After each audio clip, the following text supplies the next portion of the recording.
Padre, en el nombre de Jesús, yo te doy gracias por este tiempo. Te pido que nos des sabiduría, revelación, entendimiento, en el nombre de Jesús. Yo siempre he orado para rechazar cualquier cosa que se haya dicho de mí o en mi contra, o se diga, porque yo he sentido que eso puede provocar como una obstrucción, como un obstáculo, ¿no? Y yo empiezo a buscar en la Biblia escrituras que tengan que ver con eso. Y sí, el Señor me dio una muy bonita, muy importante. Y esto está en el libro de Jueces, si usted me quiere acompañar. No lo vamos a leer todo, ni mucho menos, pero quiero que ubique usted en dónde está, porque es en el libro de los Jueces, ¿no? Entonces,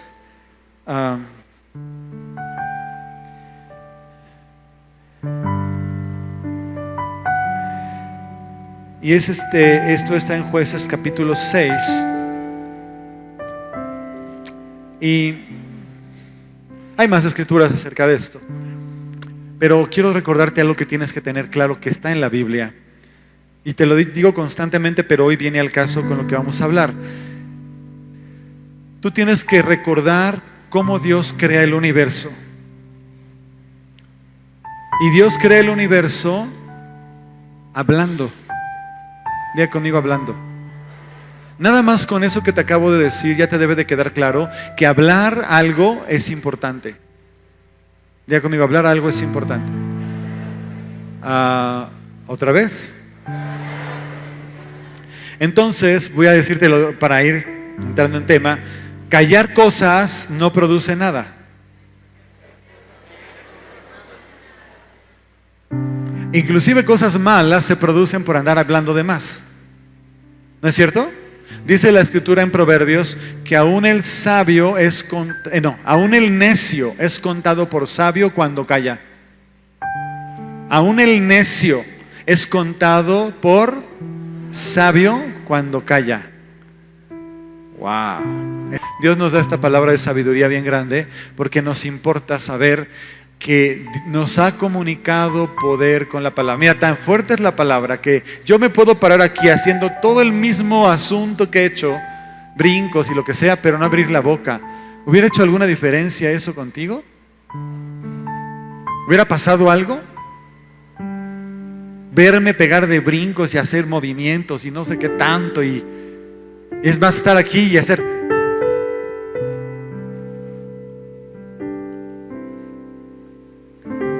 Tú vas a interpretar lo que sea, pero no va a llegar ningún mensaje. No va a ser un mensaje eficaz. Bueno, es tan importante que el diablo lo sabe. Dilo conmigo, el diablo lo sabe. Otra vez, el diablo lo sabe. No se te olvide que tenemos un enemigo. Dile a la persona que está a tu lado, no se te olvide que tenemos un enemigo que es un poco invisible. Dile así, un poco invisible. No es invisible completamente, pero dile, es un poco invisible. ¿Por qué te digo que no es invisible completamente? Porque es demasiado ruidoso y ostentoso lo que hace como para no notarlo. ¿Me entiendes? Demasiado. Entonces nada más lo que hacemos es como, ok, esto es obra del diablo. Es muy fácil, te dije hace rato cuáles no son las obras de Dios. ¿Te acuerdas? ¿Qué no es una obra de Dios? La muerte. ¿Qué no es una obra de Dios? La enfermedad. ¿Qué no es una obra de Dios? La angustia, los pleitos, la ira, etcétera, ¿no? Entonces, ¿qué sí es una obra de Dios? La paz, la justicia, el amor, la gracia, la prosperidad, la salud. ¿Me explico? Entonces, en la boca está el poder de la vida y de la muerte. Eso también lo dice la Biblia. Cuando digo que lo dice la Biblia, anótalo y lo buscas. Porque si no hago eso, no buscas nada, no lees nada. ¿En dónde está esa parte de la Biblia que dice que la lengua es demasiado importante, como el timón de un barco? Si fuera una clase estaría esperando a ver quién se gana un punto. En Santiago, claro. Entonces, definitivamente mi boca, tócatela, mi boca es poderosa. Para bien y para mal. Porque el poder es poder, ¿no? Es como el fuego. El fuego es fuego. Si se usa para algo interesante y correcto, produce algo bueno. Pero si no, puede ser devastador. ¿No es cierto? ¿Sí o no? Así es la boca. Así es el poder. Para bien y para mal. El problema es que tú y yo de repente no nos damos cuenta que tan mal usamos la boca.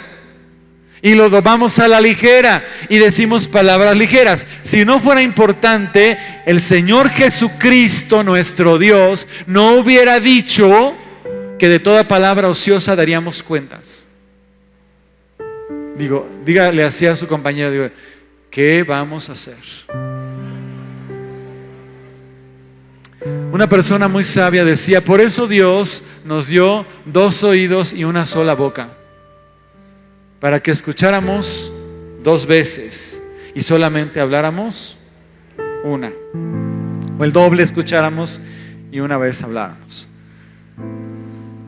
Hay mucha necesidad que tenemos de abrir la boca, es cierto, pero el problema es cuando no entendemos que eso es muy poderoso. Y lo quiero aplicar de una manera diferente, y por eso te dije que viéramos en el libro de Gedeón, porque Gedeón es un personaje muy interesante. Según lo natural, Gedeón no está calificado, porque es el último hijo, parece que es ilegítimo, sus hermanos no lo quieren, es muy complicada la situación con él, y de repente él se encuentra en medio de una adversidad porque un pueblo muy poderoso se levanta, ¿verdad?, en contra de Israel, y él es una persona que se esconde. Diga conmigo, se esconde. O sea, si tú lo ves desde el punto de vista natural, él no es una persona, desde nuestro punto de vista humano, apta, apropiada. Dígalo, pero Dios lo ve de otra manera. Entonces ponga tu mano en tu corazón y dice, ay, qué alivio. Bueno, yo no sé si tú lo sientes, el alivio, pero yo sí, porque cuando yo veo este tipo de testimonios digo, tengo esperanza, Dios todavía puede hacer algo conmigo. Y después me dicen por ahí que si lees la Biblia, ¿verdad?, otra vez vas a encontrar que si Dios usa una burra para corregir a un profeta, que no me use a mí. ¿Es cierto? Dios me puede usar. Si es una burra, puede usarme a mí, ¿no? ¿Sí o no? Ay, sí, estoy muy salsa, ¿no? Bueno, yo hablo por mí. Señor, gracias, porque si usas una burra me puedes usar a mí. Gracias. No sé a estos, pero a mí sí.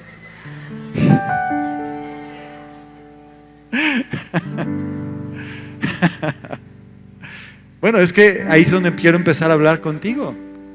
Resulta que tú tienes un concepto de ti mismo fabricado de las palabras que vienen de muchas partes.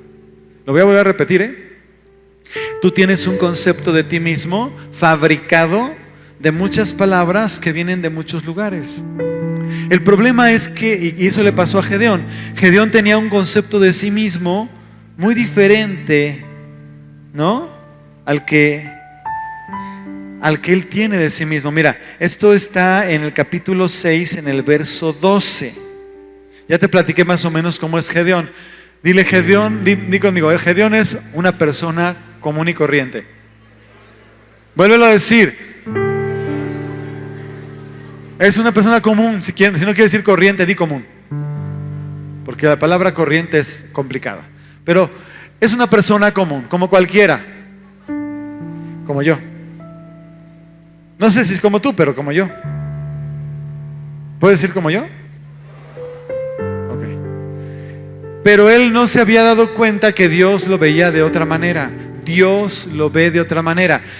Vi también así: Dios me ve de otra manera. Ahora dile a la persona que está a tu lado: ya ves, te lo dije. Te lo dije. Mi vida, te lo dije. Dios me ve de otra manera. Gloria a Dios. A mí me gusta Gedeón porque cuando lo lees sabes que él tiene miedo. Y cuando le dice Dios: fíjate que te vas a enfrentar a este pueblo enorme, y entonces él dice: ¿Moa? Dice aquí, vamos a leer este pedacito nada más. En el verso 11 dice: el ángel del Señor vino y se sentó bajo la encina. Estoy leyendo una versión diferente, no es la nueva versión internacional, no es la Reina Valera, es la nueva versión internacional. Dice: el ángel del Señor vino y se sentó bajo la encina que estaba en Ofra, la cual pertenece a Joás del clan de Abiezer. Su hijo Gedeón estaba trillando trigo en un lagar.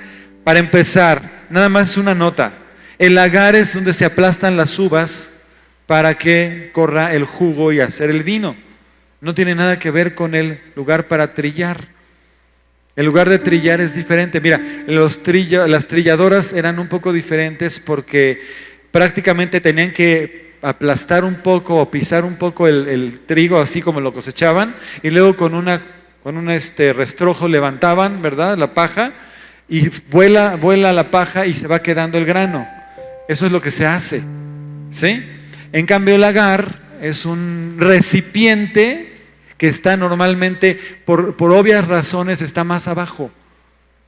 Sí, está ligeramente en otro nivel, porque de ahí va a bajar. Entonces dice que ahí es donde estaba él haciendo lo del trigo. Diga conmigo: se estaba escondiendo de los enemigos. Estaba tratando de cuidar lo poco que tenía. Y entonces le dice el ángel, para protegerlo de los madianitas, estaba haciendo eso. Cuando el ángel del Señor se le apareció a Gedeón, le dijo: el Señor está contigo, guerrero valiente.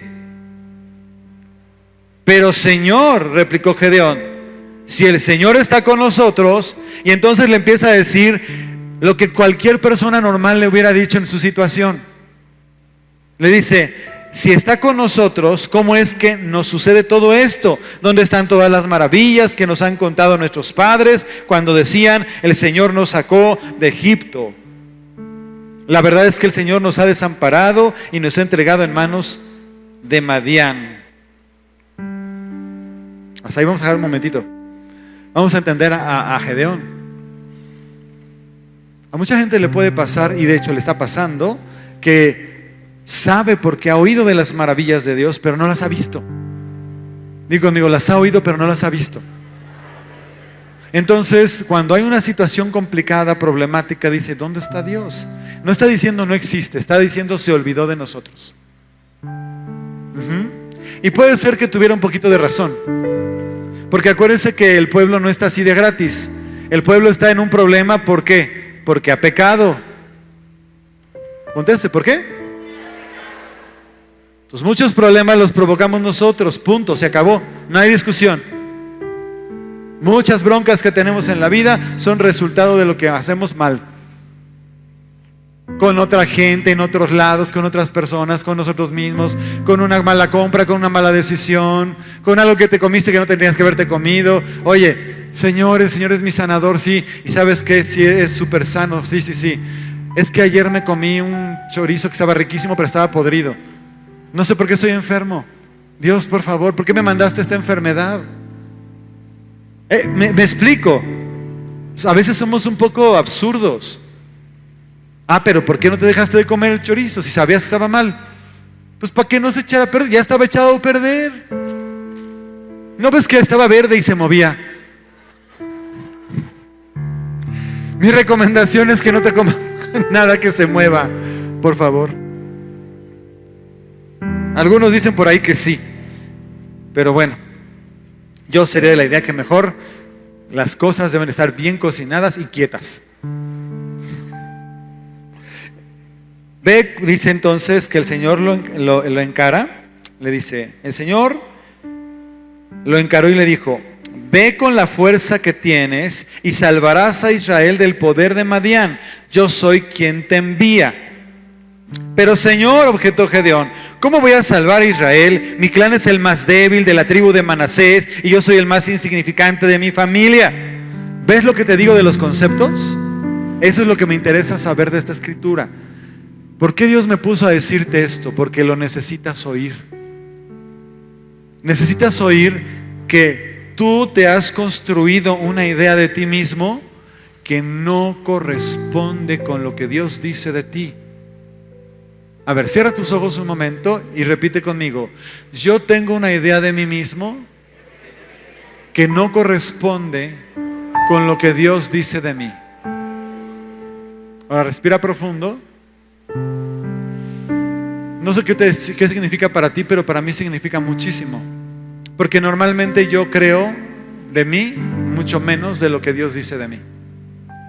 Normalmente yo estoy pensando que lo que tú quieras, no tengo, no soy apto, no fui entrenado, no sé, ¿qué cosa puedes tú tener? Piensa en ti un momento. Porque no nací en tal situación, porque no fui a la escuela, porque soy así, alto, chaparrito, morenito, gordito, blanquito, no sé. Porque apenas estoy conociendo de Dios, ¿por qué? ¿Y sabes una cosa que es lo más triste? Que son cosas que normalmente no dices. O sea, no te presentas ante la gente y dices, no, es que yo pienso que yo no sé, yo no puedo, yo no quiero. No lo haces. Pero la realidad es que con tu actitud, con tus expresiones, con tu falta de hacer ciertas cosas, estás diciéndolo. Por ejemplo, ahorita puse un ejemplo muy bueno. Si estoy diciendo, vamos a tener una convocatoria para servir, y lo que te dije es que por favor, te lo puse en aviso para que lo vayas planeando y me digas, pastor, yo estoy interesado en servir, en ayudar en esto. Demuestra a mi iglesia que no nada más vienes a calentar los asientos los domingos, sino que eres capaz de hacer algo más, por favor. Pero regresando a lo que estamos predicando. Entonces, Gedeón está diciendo que es la tribu más insignificante y él es el más insignificante. O sea, soy el menos de los menos, el menos. ¿Sí? ¿Y por qué lo escoge Dios? Porque Dios no ve a Gedeón como se ve él a sí mismo, porque la definición de Dios es la verdadera. Escucha esto, la definición de Dios acerca de alguien es la genuina, la que sí es cierto, la que cuenta. Finalmente, la palabra que hizo el universo fue la palabra de Dios. Y la palabra que hizo el universo, que es la palabra de Dios, es la palabra que me hizo a mí. Ponte la mano aquí. Yo soy creación. No soy fruto de la evolución, ni de la casualidad. Y dilo así fuerte, ni tampoco de una violación. Si estoy aquí, es porque Dios quiso que estuviera yo aquí. Amén. Y la definición que cuenta de mi vida es la que dice Dios. Ahora dale un aplauso al Señor por eso, ¿no? Gracias, Padre. Y por favor, no cometas el error de estarte automartirizando, autopretendiéndote sabotear la vida, diciéndote cosas que no son lo que dice Dios de ti. Por el amor de Dios, no lo hagas. No te atrevas. Literalmente, no te atrevas. La historia de Gedeón es maravillosa. Yo te pido que la leas y la leas a profundidad. No te lo voy a leer todo. Entonces, cuando le dice, tú derrotarás a los madianitas como si fueras un solo hombre, porque yo estaré contigo. Como si fueran un solo hombre los madianitas. Tú derrotarás a los madianitas como si todos ellos, o sea, todos ellos son miles. Diga conmigo, miles. Pero miles son miles. Miles. Es un ejército que parece de esos hormigueros. Entonces, cuando le está diciendo eso Dios a Gedeón, mira, te voy a decir una cosa. Siempre que Dios se revela a ti o te revela a ti quién eres, te asustas.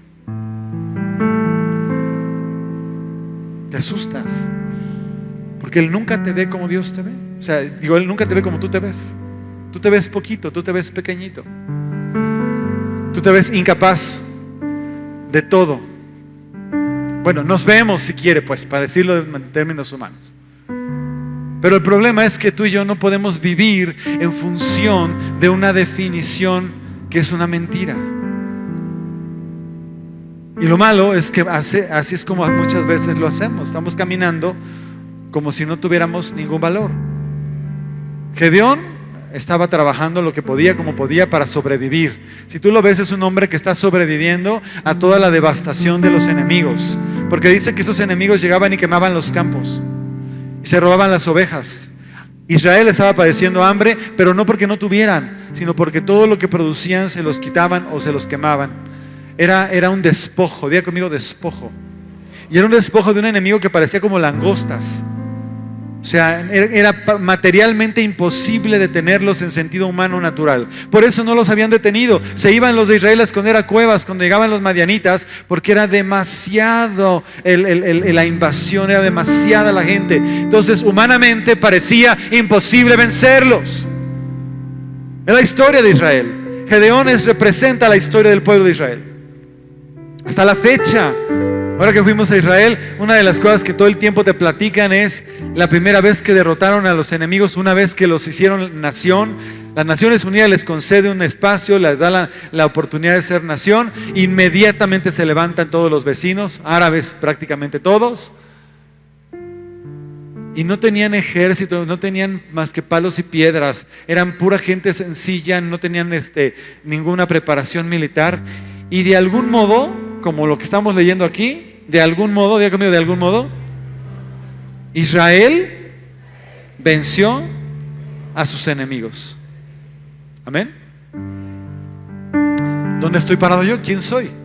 Si tú nada más vienes a calentar los asientos los domingos, hay una palabra, no sé qué padre, el pastor otra vez está diciendo que está loco, lo que tú quieras, bien. Nada más te quiero decir una cosa: mientras esa actitud, si tú la tienes, la permanece, no pasa nada en tu vida ni en nada. Pero aquel que se atreve a meterse con él y a escucharlo con atención, yo no sé tú qué impresión has tenido cuando viene alguien y te da una palabra profética, pero cuando viene y me da una palabra profética, a mí siempre me ponen como si fuera yo, wow. Y entonces digo, ¿de quién vienen esas palabras? Yo tengo que poner, por eso dice la Biblia que el que crea a sus profetas será prosperado.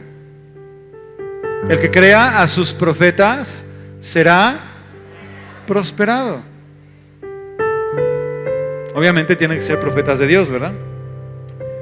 Pues le dice que tú derrotarás a los madianitas como si fueran un solo hombre, porque yo estaré contigo. Y entonces ya empieza a hacer así como una especie de trueque, como una especie de convenio, y le empieza a decir, bueno, mira, como que quiero estar seguro de lo que me estás diciendo, como que no estoy seguro si, o sea, ¿qué onda? ¿De veras eres tú, Señor, el que me estás mandando a hacer esta locura? Porque cuando tú te enfrentas a Dios y Dios abre, ¿verdad?, su visión hacia ti, te abre su corazón, te deja ver como Él ve y te muestra cómo eres tú para Él, te asustas. Te asustas. Por eso hay muchos predicadores que dicen que si la visión que Dios te ha dado no te asusta, probablemente no sea una visión de Dios.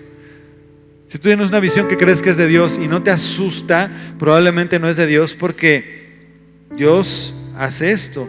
Y bueno, no te voy a platicar ahorita todo lo que viene después, porque no es el caso. Pero lo que quiero que tú entiendas es que Dios le dijo quién era Él a Gedeón. Y el otro día, hablando con una persona, le dije algo que te voy a decir a ti también. Hay una parte de ti que no conoces. Tú tienes que descubrirte a ti mismo, o Dios te tiene que revelar quién eres. Porque mientras tú no estás seguro de quién eres, no actúas en función de lo que verdaderamente eres. Y eso se nota.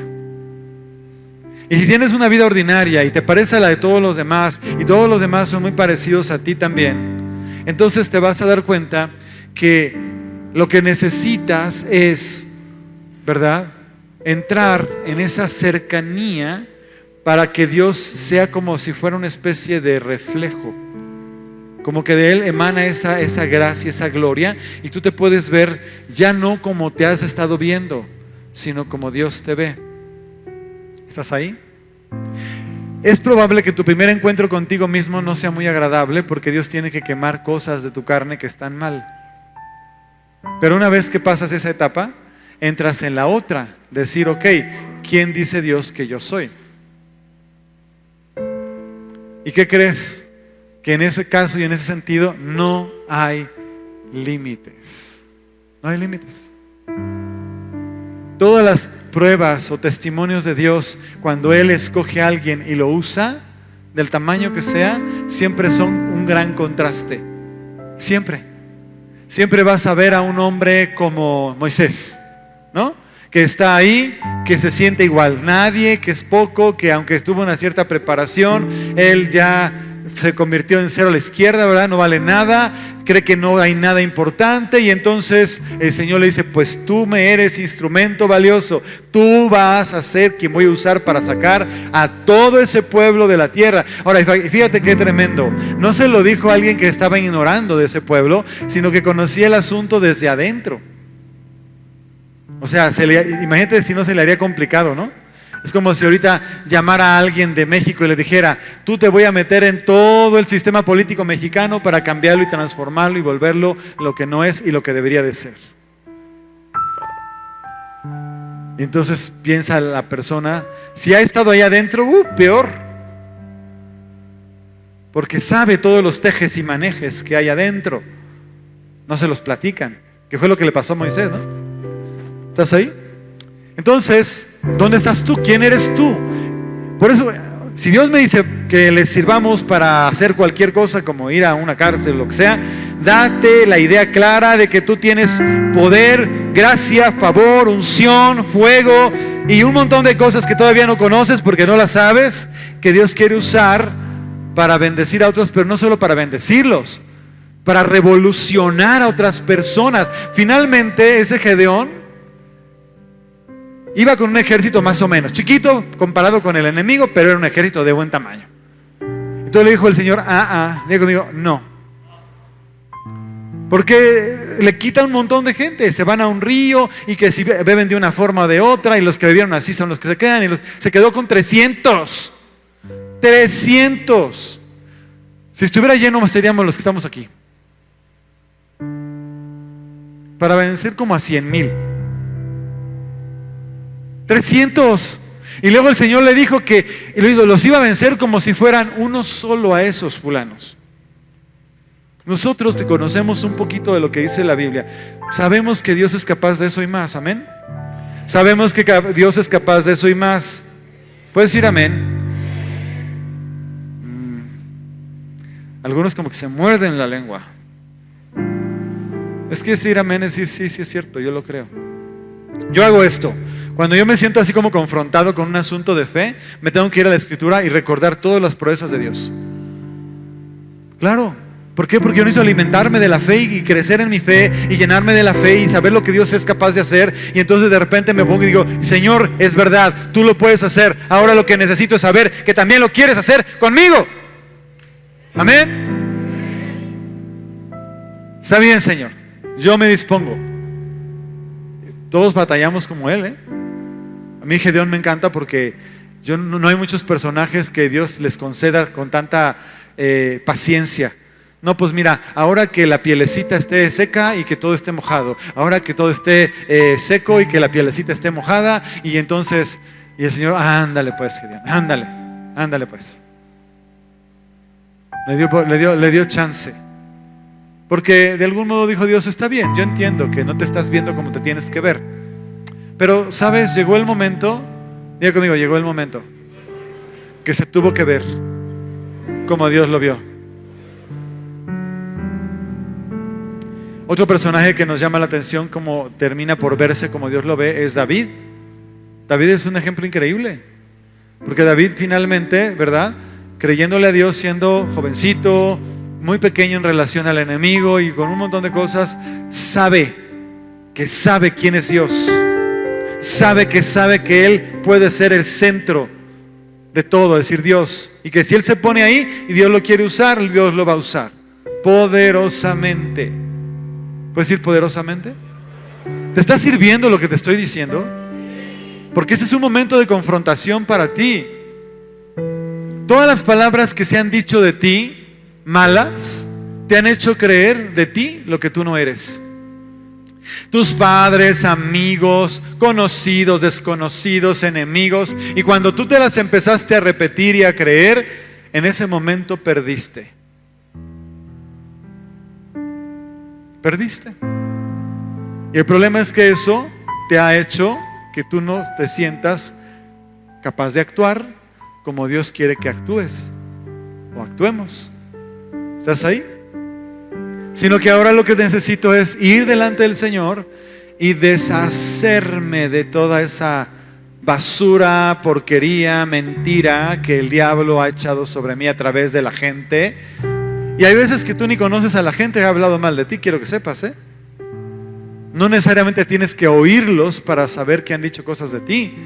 Pero si sabes cómo te das cuenta que algo no está bien, cuando tú eres una persona que ya honras a Dios, ya le agradaste, ya todo está en orden, tú ya le pediste perdón y vas caminando y de repente parece que o traes plomos en los pies o no puedes avanzar. No me levanten la mano para no hacerme sentir mal, pero casi estoy seguro que si les pregunto todos van a levantar la mano de repente de que se han sentido así alguna vez. De que por más esfuerzo que hacen no avanzan, por más ganas que le echan no crecen, por más que le intentan nomás no. Y ¿sabes qué? Lo más seguro, si tú eres un redimido por la sangre de Cristo, si tú eres una persona lavada por la sangre de Jesús, si Jesucristo es el Señor de tu vida, lo más seguro es que alguien, alguna gente en algún momento, desde algún ángulo, no necesariamente malintencionada, pero sí con palabras muy equivocadas, habló de ti cosas que no eran lo que tú tenías que oír, o que no definían lo que tú eres, sino son sus propios. Muchas veces son los padres. Nunca vas a llegar a hacer esto, eres un inútil, nunca haces bien las cosas, todo lo que haces te sale mal, ya no quiero que me ayudes porque todo lo que agarras lo rompes. Me explico, estoy poniendo un ejemplo. Yo sé que ustedes no hacen eso con sus hijos, aquí todas son lindas y todos son maravillosos, y que nadie lo hizo con ustedes tampoco.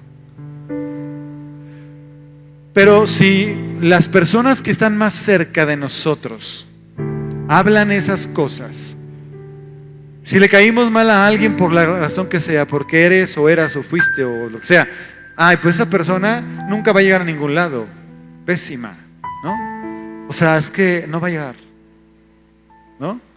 O en el famoso bullying, ¿no? En la escuela, que están diciéndole a los amigos o los compañeros, al amigo, lo que sea, eres un esto, eres un lo otro, eres un aquello, no sé qué. No quiero decirlo porque no necesito, tú sabes de qué estoy hablando. Bueno, si tú le dices suficientes veces a una persona que es estúpida, va a creer que es estúpida y se va a comportar como una estúpida.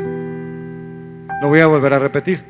Si tú suficientes veces le dices a una persona que es estúpida y se cree que es estúpida, ella, la persona, se va a empezar a comportar como una estúpida. Ponle lo que, la palabra estúpida nada más es una palabra. Ponle lo que tú quieras ahí. Porque, como te dije al principio, tu boca es para bien y para mal. Los testimonios más impresionantes que hemos oído de estas cosas es que una persona empezó a declarar todo lo contrario de lo que veía en otra hasta que ocurrió, ¿no? Es decir, un hijo chiquito que le dijeron, ese es un testimonio verídico, Este es un testimonio donde la maestra dominical les dijo a los niños de la fe, les habló de la fe y les dijo: ustedes tienen que aprender a declarar las cosas que no son como si fuesen. Y entonces un día invitaron a todos los niños a que pasaran al frente, a que dieran testimonio de quiénes eran sus padres. Y cada niño pasó y dijo: mi papá se dedica a esto, mi papá a aquello, mi papá sí, mi papá asado. Y entonces pasa este niño y dice: mi padre es pastor de una iglesia cristiana, muchísima gente va allá, él es un hombre de Dios, lleno del Espíritu Santo. Y ya cuando acaba, la maestra lo empezó a regañar porque la maestra sabía que su padre era un borracho, que se había ido de su casa, que vivía abajo de un puente. Esta historia es verídica, que vivía abajo de un puente. Y entonces, que por qué decía mentiras. Y entonces el niño se voltea y dice: yo no dije ninguna mentira. Usted me enseñó que yo dijera las cosas que no son como si fuesen, y que yo viera a mi Padre como Dios lo ve, y Dios ve a mi Padre como un hombre lleno del Espíritu Santo, predicando su palabra, todo eso. Entonces la maestra ya no le pudo decir nada. Ese niño todos los días pasaba por el puente donde su padre vivía de Teporocho, y todos los días que pasaba le decía: ¡hey, apúrate papá, porque te está esperando la iglesia! Lárgate de aquí, escuincle, no sé qué, todo borracho lo corría. Papá, hay gente que espera que ores por ella, no se te olvide. Todos los días, todos los días, todos los días. ¿Sí? Esto fue una predicación. Ya me acuerdo, fue una predicación que dio un hombre. Le dijo, el caso es que pasó el tiempo y el hombre que había predicado llegó a esa ciudad y le dijo un muchacho, un hombre ya, un adulto joven, le dijo: ¿usted se acuerda de mí? Y entonces él dice: no, discúlpame, ¿no? Ah, pues yo soy fulanito de tal, yo soy hijo del pastor de esta iglesia, pero yo soy el niño aquel, ¿verdad? Que todos los días hablaba ¿y qué cree? Usted vino hoy a inaugurar la iglesia de mi papá.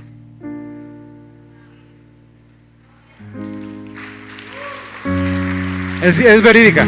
Esto es verídico.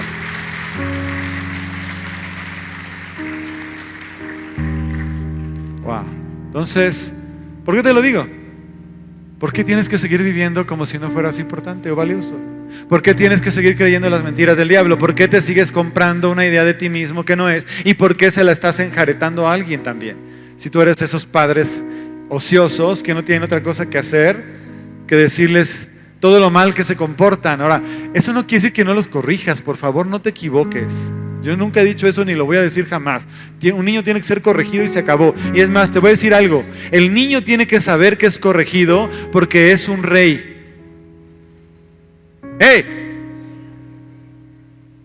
Solamente un hombre o una mujer llena del Espíritu Santo, entendida de Dios, sabe que cuando corrige a su hijo con energía, con autoridad y con fuerza y vigor, es porque está formando el carácter de alguien que va a reinar y va a gobernar. Entonces no es porque me caes mal, no es porque ya me tienes harto, no es porque estoy enojado. Todo eso puede pasar, pero la realidad es que lo que te debe de enfocar en llamar la atención y corregir como Dios a nosotros como Padre, según el libro de Hebreos, capítulo 12, dice que el que ama disciplina y corrige y azota al que toma por hijo. Si Él lo hace como Padre, ¿por qué nosotros no hayamos de hacer lo mismo? Siendo que somos hijos de Dios para reinar sobre la tierra. Todo lo que tenemos que ser corregidos no es nomás porque sí. Tenemos que ser corregidos porque somos gente que va a reinar. Amén. ¿Y qué espera una persona de un rey? Tú piensa como ciudadano.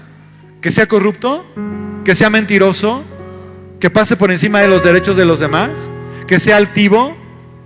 ¿Y por qué se lo permites a tus hijos?